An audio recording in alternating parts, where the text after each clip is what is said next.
Hi, I'm John Schreiber. For almost 20 years, the New Jersey Performing Arts Center has been the state's premier home to both world-class and community-centered performances. We pride ourselves on presenting something for everybody. That is why we're very proud to partner with the Caucus Educational Corporation to produce One-on-One at NJPAC with Steve Adubato.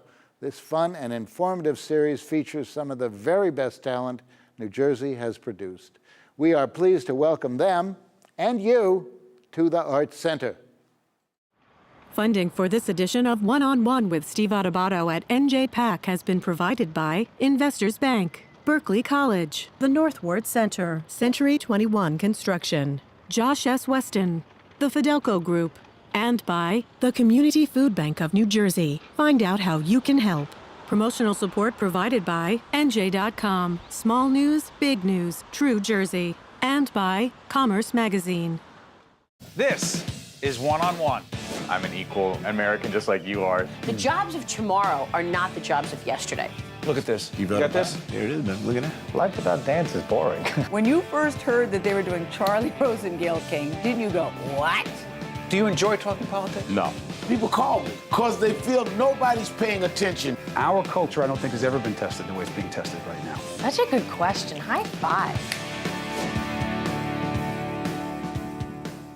Welcome to the great NJPAC, New Jersey Performing Arts Center. It is my honor and pleasure to introduce two very special guests. Normally this is one-on-one, this is one-on-two today. Alison Scott-Williams, Vice President of Arts Education, NJPAC, and Stefon Harris, educator and musician. Good to see both of you. Good to see you. Good to see you. Thank you. Well, the Arts Education Initiative is huge here at the PAC because? We are announcing our new School Time series and partnership with the Newark Public School District. We are increasing the amount of children that will be able to see the programs from 15,000 to 24,000 over the next 2 years. This is huge. By the way, let's put this in perspective. People say, what do you mean arts education? What does that even mean? What do you do? We offer in-school residencies. We bring over 30,000 children here to performances for them to see things like the Alvin Ailey Dance Theater and to see Stefon Harris perform jazz. And we have a whole series of over 35 concerts that go on here all year long. Why is this guy so talented? What's his talent? Before I turn to him. He is one of the most brilliant educators and performers and artists on the scene today. Where'd you grow up? I'm from Albany, New York originally. Is that right? That's right. How'd we get you?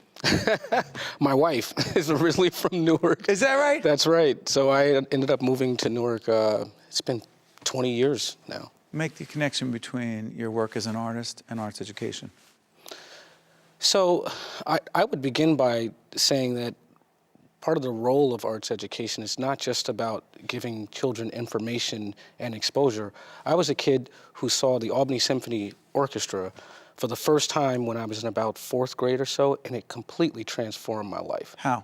Because I saw 60 human beings on stage together, collectively creating something so amazingly beautiful. I was enamored with this organization, the feeling of music, the power. In 4th grade. You knew something was happening. I knew it was happening. I fell in love with it. I fell in love with the energy. And so what it did for me is it showed me a world in which if I got involved, I would have a new way to express myself in a way that I wasn't able to in mathematics or in athletics.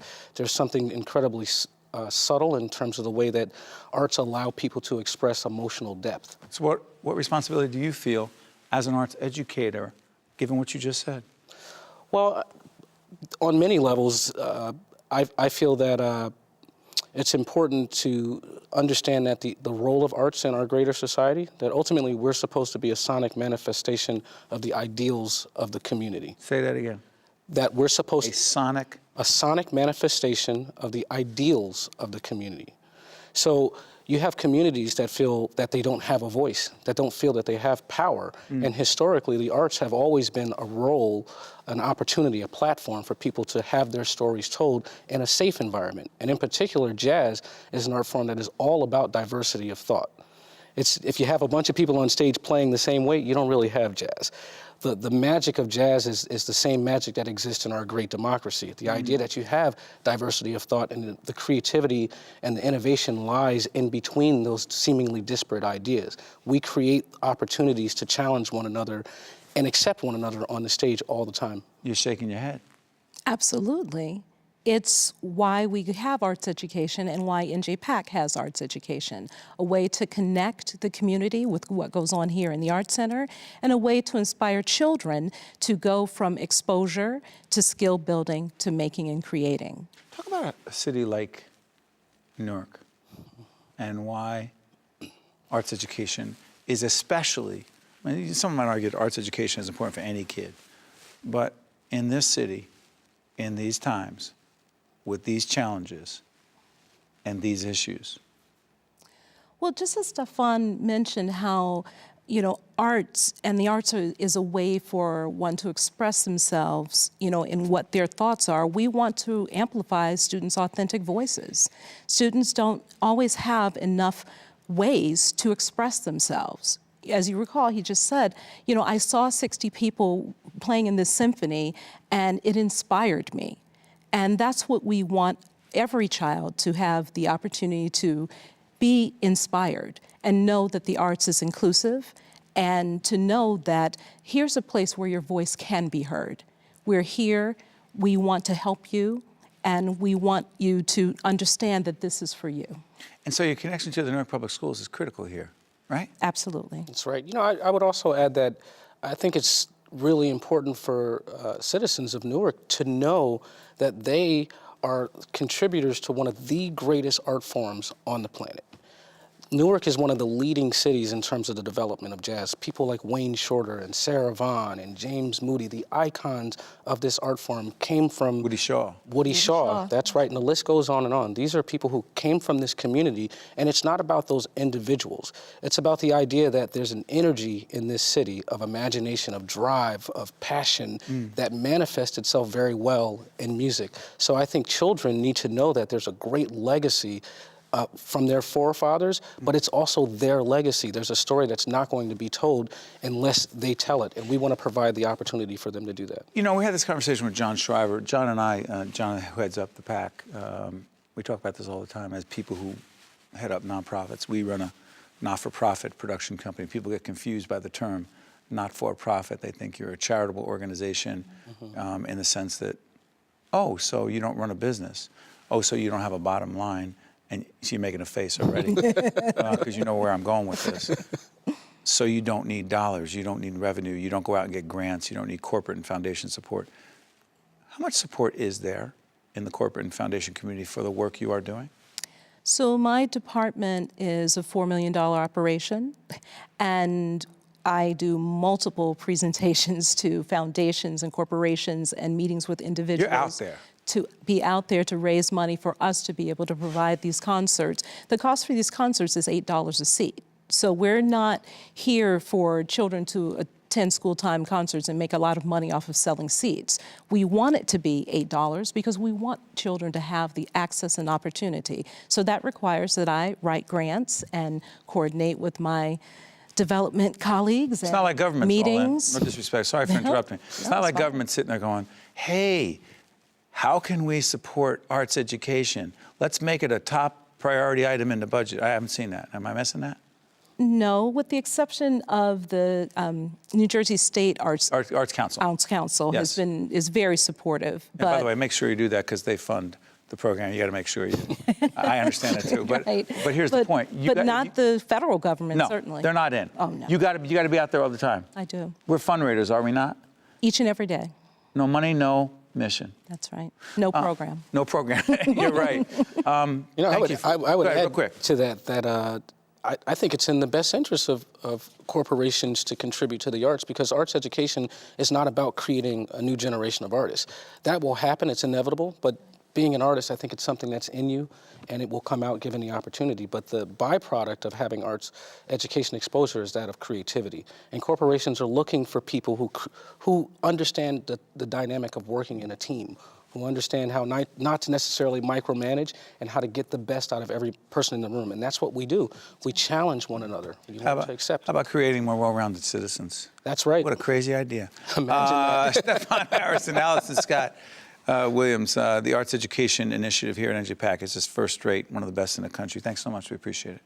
Thank you. Thanks for having us. Stay with us. We'll be right back right after this from NJPAC. To watch more One-on-One with Steve Adubato, find us online and follow us on social media. I've become so damn refined that at night I hate to go down to that flat with 50 million Frenchmen tagging behind with Harlem, Harlem on my mind.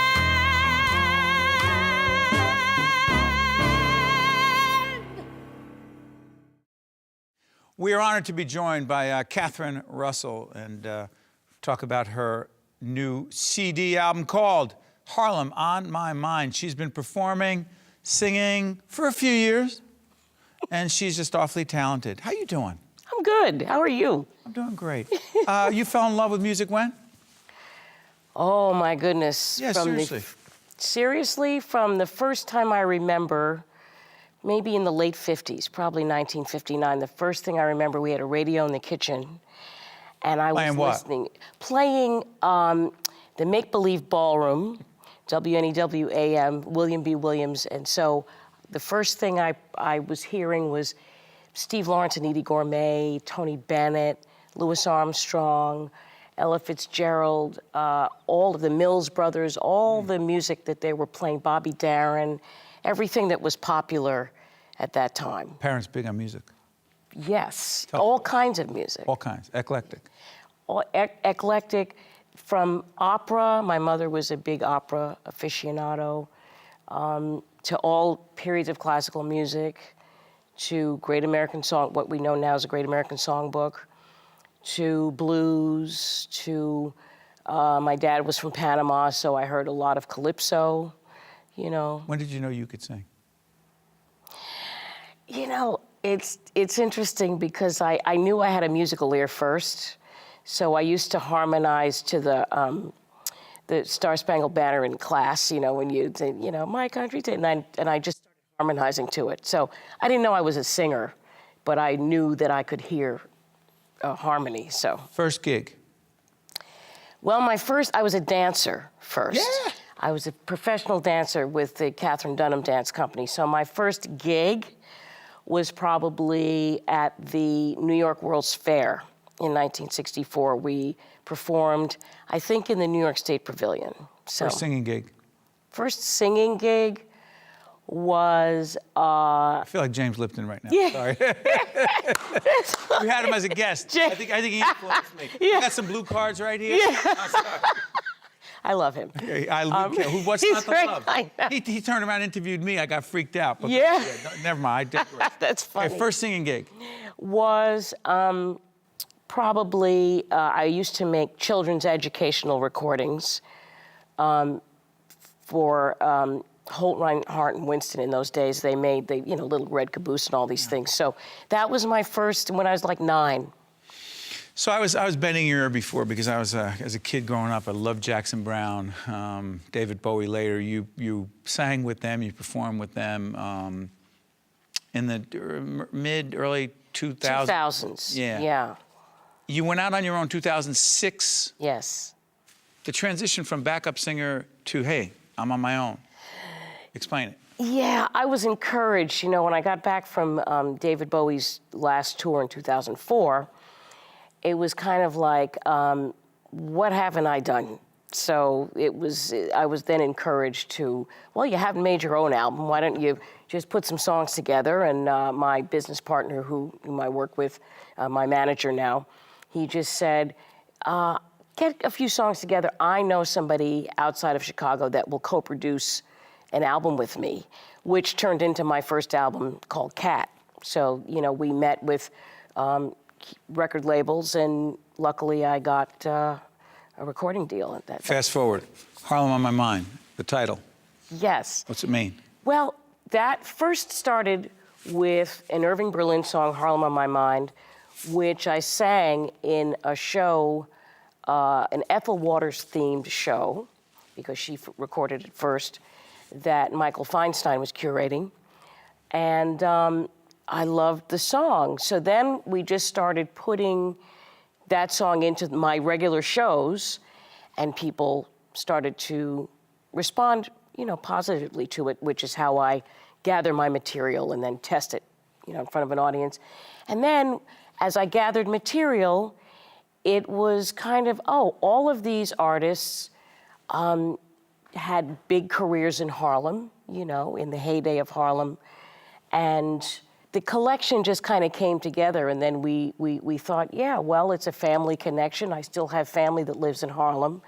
My mother was born and raised in Harlem during the Renaissance. My father had a few residences in Harlem because he had his orchestras at the Savoy Ballroom in different venues up there. So, my church was in Harlem. I mean, I spent a lot of time there when I was growing up, too, so. Not Abyssinian, Baptist. No, it was a Presbyterian church, North Presbyterian Church. Church, big part of your life? It is. Yeah. It is. My mother was a big church-going person. Influenced your music, too? Classically, not, because it was still choral singing. It was still a place where all my family went.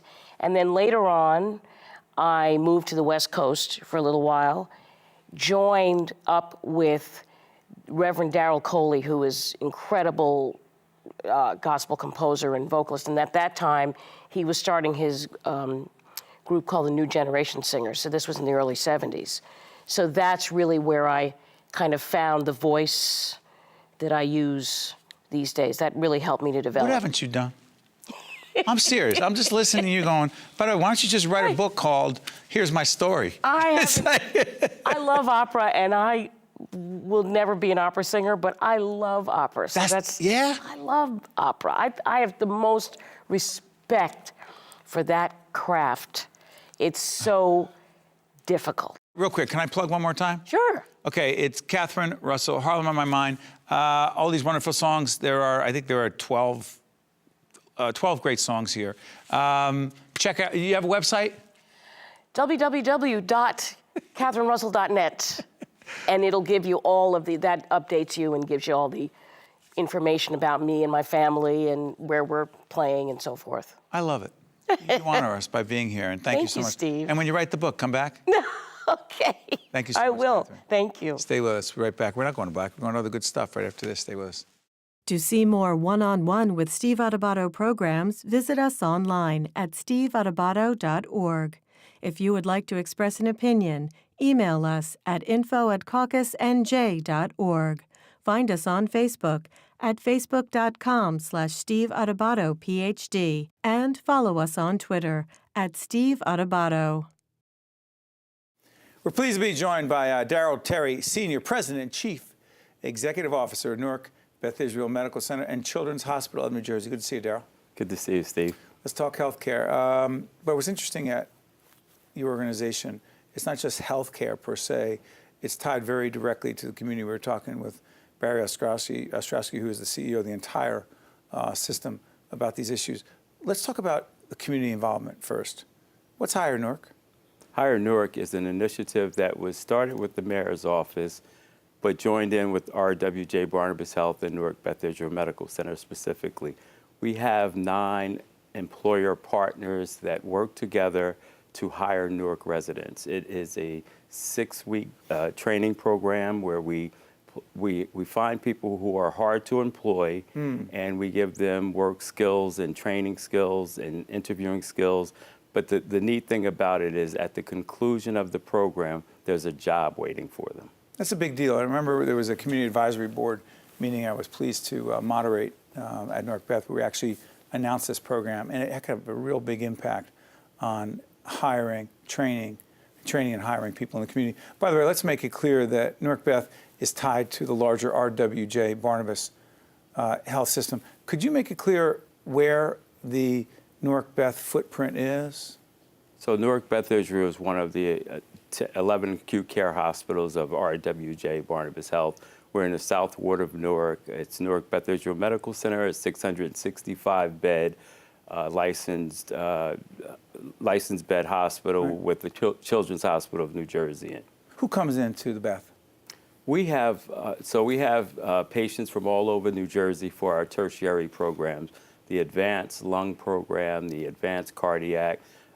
This past Saturday, I was at a Heart and Soul walk where we had a lot of heart transplant patients who walk to help other heart transplant patients. They're called tertiary. By the way, explain that, what that means. So it's just high-end, high-tech services, advanced services. So many places have heart surgery or lung surgery, but we have heart transplant. We have the whole, we have all the available heart remedies, if you will, available. But the other side of this for Newark, Beth, Israel, is that the charity care piece is big, meaning those who often lack the economic means will come to Newark, Beth. Make that clear.